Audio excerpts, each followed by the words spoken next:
Hey there, if you're still with me, sorry, I think we lost connectivity. I apologize about that, but hopefully, if we start this new stream, people will be able to jump back in. Much apologies for that.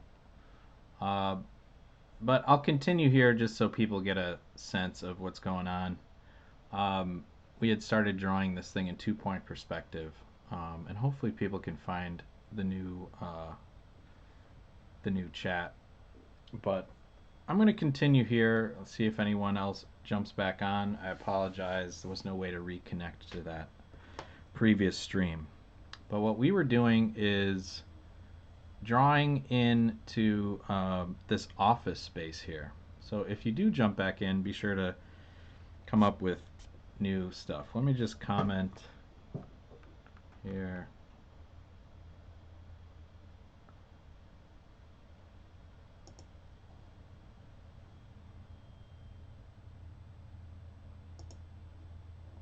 Oh, I hope we're live. Sorry about this, guys.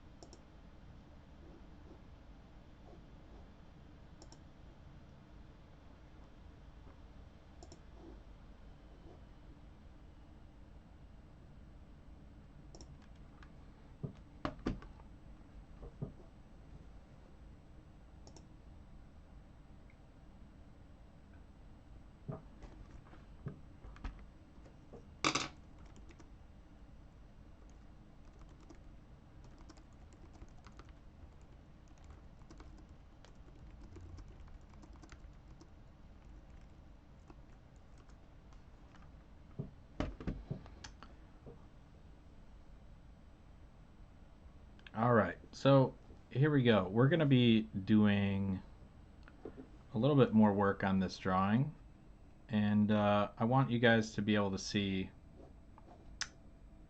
exactly how we can add some details to make this look more realistic. So if you have some ideas, jump back in.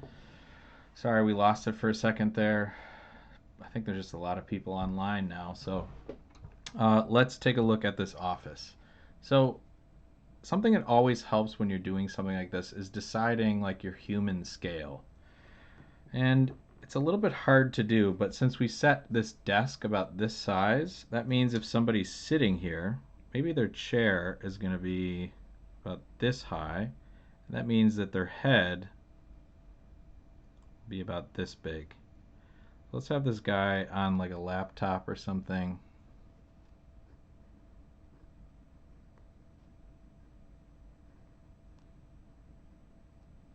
And since he's far away, we don't really need to do so much on the detail. So we'll just put some general shading in there. All right.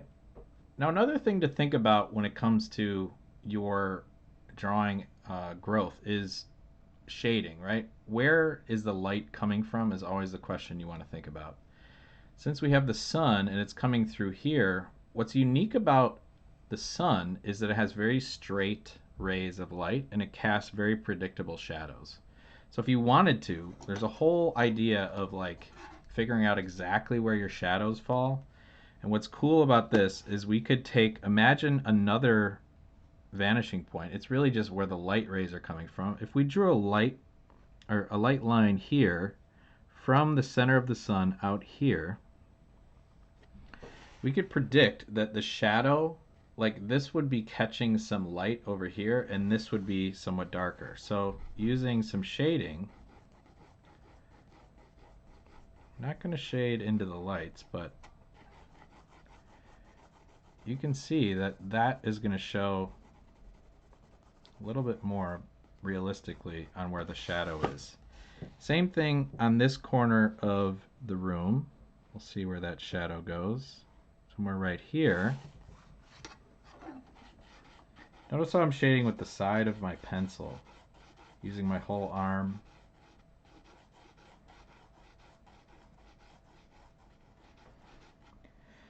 But then we also notice that this desk is opposite over here. So we have like a dark side of this desk here. Same thing with this. It's not facing the light.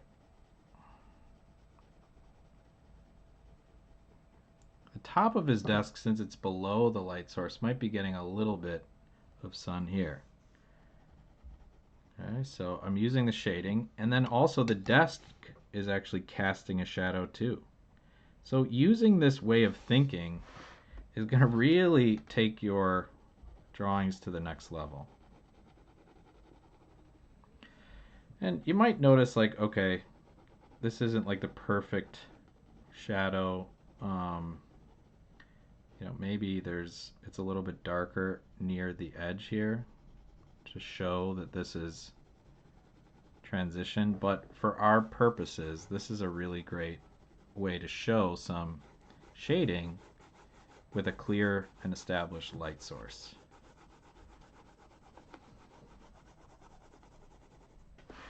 All right. That also begs the question, how about this area, right? This part of the building is not getting any light. Before I go too crazy with the shading, I'm going to add another floor to this building. Let's say there's kind of like concrete here and another set of windows down there. Well, I want to show that this part of the building connects at that corner. So here's another floor of our building down below, and I'll continue kind of shading this in to show the difference. This is a solid material. And then we'd have, this is another floor. Shade this down a little bit. And let's put another floor above him. By the way, this guy should be working from home. He shouldn't be working in the office, endangering his coworkers. So we should tell this guy to go home. Although maybe he's working in a hospital and he is helping save lives. So in that case, stay at work.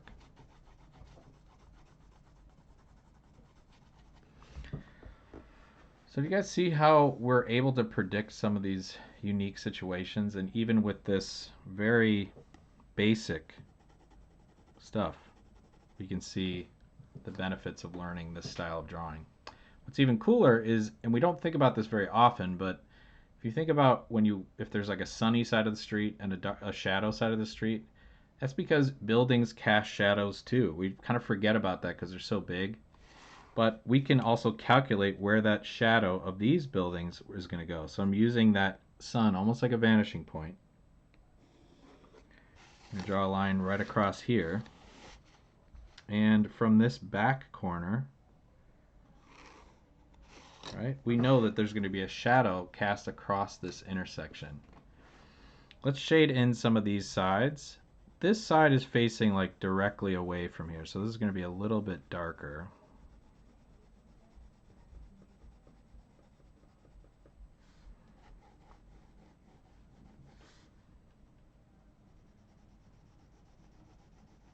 And by the way, this shading is like the easiest way to show how these faces kind of change. Okay, and A, that's definitely going to be darker over here. Now if you were thinking about C here, okay, it's also, we might catch a little bit of light across here. Let's check from the vanishing point to this corner. I'm sorry, not vanishing point, the light source. Oh yeah, we'll get this really cool sliver of light on the top here. Alright, so let's start shading in the shadow as it falls on the ground.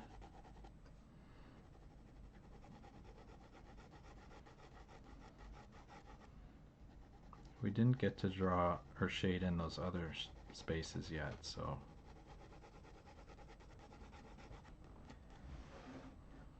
feel free to move your paper around. It's a lot easier to shade sometimes.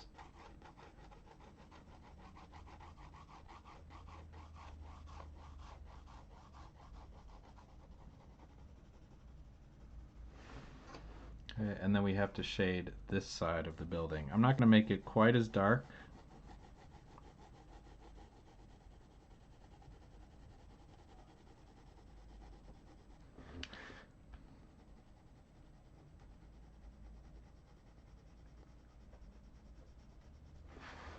We're starting to see how these buildings can react to the environment a little bit. So what have we learned here? We have two vanishing points. This one is still hidden right here. It's being blocked from view. But we learned a lot about where the horizon line plays a role in placing two vanishing points where we can see things from an angle. So, this faces that go towards the A vanishing point versus the B.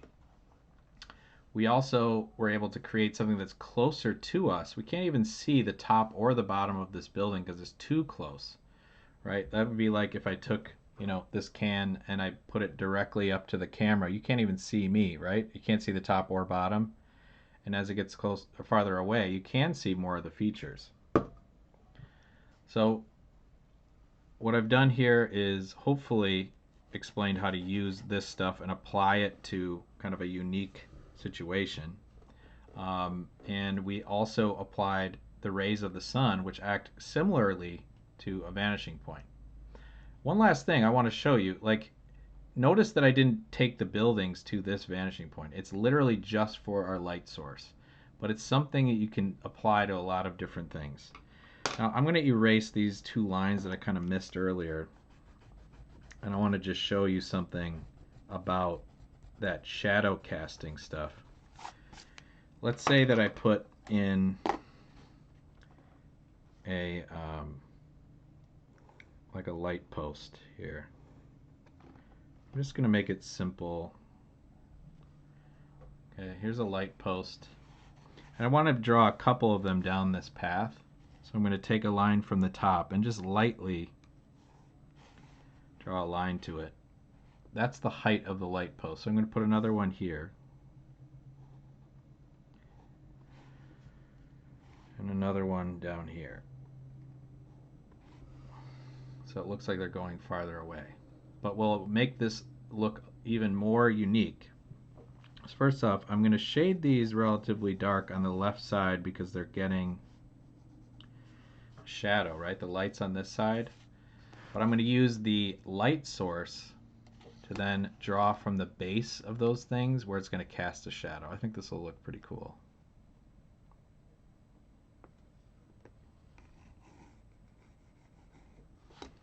Just going to sketch it in right now, and then we'll shade it.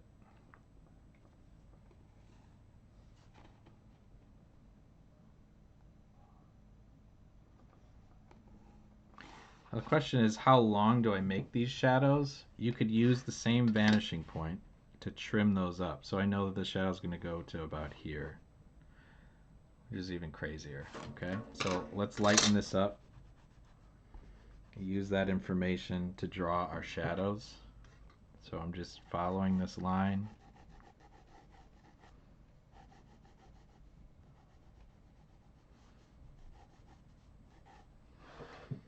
Isn't that pretty cool? So we've applied our knowledge to create a completely three-dimensional space.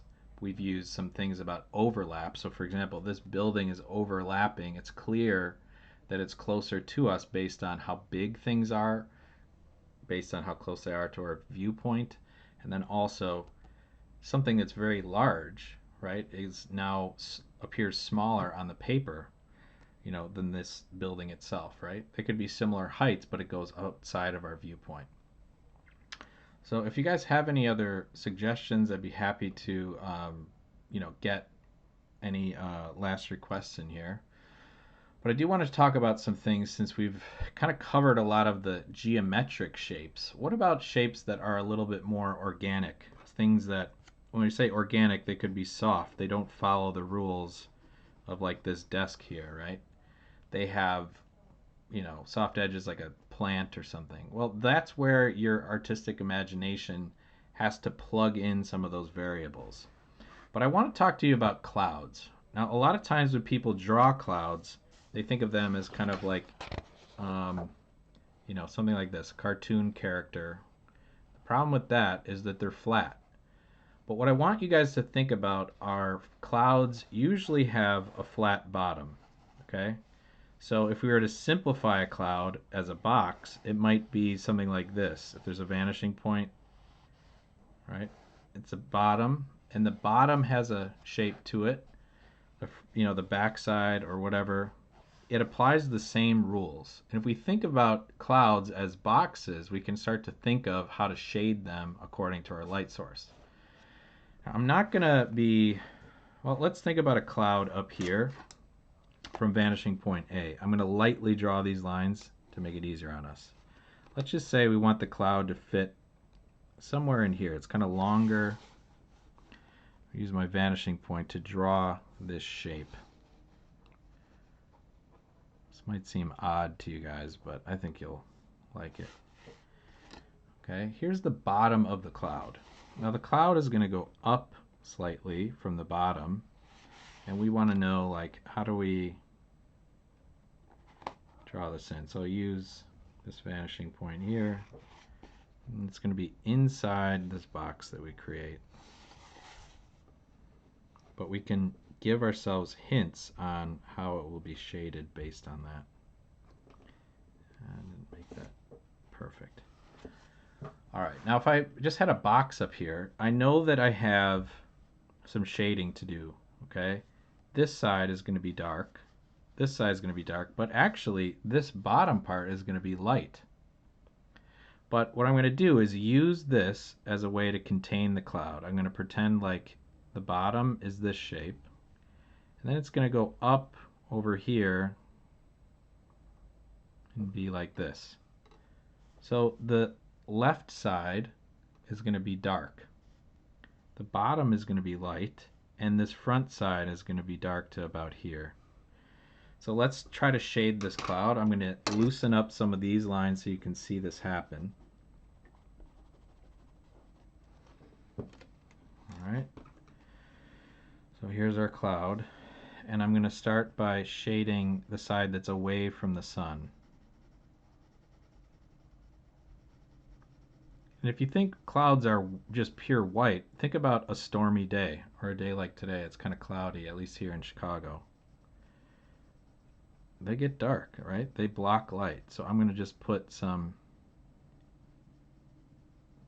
darkness over here.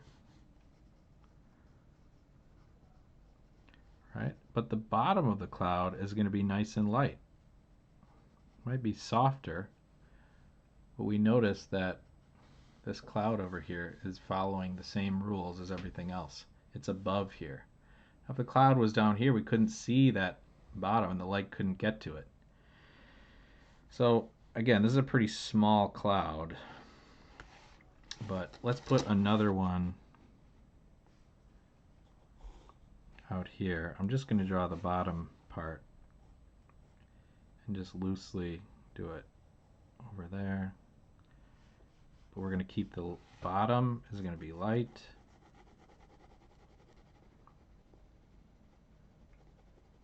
But the side that's hiding from the sun is going to be dark.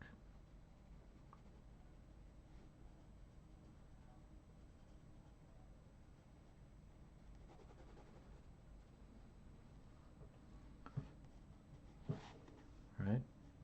As the clouds, if they were the same size, they get farther away again. We can just kind of do this like jazz almost thing, right? I'm not even drawing the lines anymore, but the clouds would get smaller as they go away. But as you guys mess with these tools, you're gonna just be more free to experiment on your own.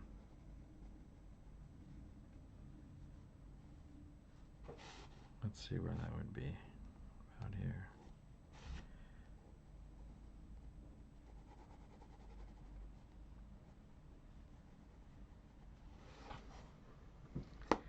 So I want you guys to think about how all these things come together to create a little bit more of a believable universe that you can shade from.